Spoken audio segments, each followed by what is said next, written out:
I think Addis was my first stop for purely for reasons of convenience. I didn't go there to take a proposal from them.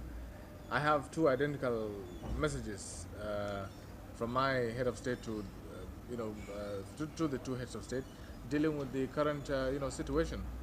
Naturally, I've discussed extensively with the Ethiopians, and I've had their point of view, but I don't think it would be right to say that they've given me any proposal as such to discuss with the Somalians. Do you think that the need for disengagement is even more acute now?